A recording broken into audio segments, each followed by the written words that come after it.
महाराष्ट्र विधानसभा निवडणूक तोंडावर असताना भारतीय जनता पक्षाला आतापर्यंतचा सर्वात मोठा झटका बसलाय। भाजपचे ज्येष्ठ नेते अशोक चव्हाण यांचे मेहुणे तथा माजी राज्यमंत्री भास्करराव पाटील खतगावकर यांनी सोन मीनल पाटील खतगावकर यांच्यासह आज काँग्रेसमध्ये घर वापसी केली आहे। भास्करराव खतगावकर हे आधी काँग्रेसमध्येच होते, पण पक्षातल्या अंतर्गत नाराजीमुळे त्यांनी भाजपात प्रवेश केला होता। पण आता त्यांची मनधरणी करण्यात काँग्रेस प्रदेशाध्यक्ष नाना पटोले आणि काँग्रेसचे ज्येष्ठ नेते अमित देशमुख यांना मोठं यश आलंय।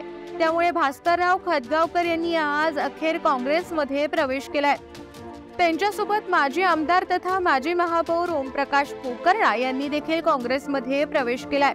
त्यांच्या पक्षप्रवेशामुळे काँग्रेसची आता ताकद वाढली आहे, कारण या बड्या नेत्यांसह हजारो कार्यकर्त्यांनी पुन्हा एकदा काँग्रेसमध्ये प्रवेश केलाय। दरम्यान मी आज परत माझ्या घरी आलेलो आहे। काँग्रेस पक्षाने मला 3 वेळा खासदार आणि 3 वेळा आमदार राज्यमंत्री म्हणून काम करण्याची संधी दिली, असं भास्करराव खतगावकर म्हणाले। मी मधल्या काळात रागापोटी भाजपमध्ये गेलो, पण मला अतिशय आनंद आहे की नाना पटोले यांच्या नेतृत्वाखाली काँग्रेसला मजबूत करण्याचं काम महाराष्ट्रात होत आहे। नाना पटोले यांच्या नेतृत्वाखाली परत काँग्रेस मजबूत व्हायला पाहिजे।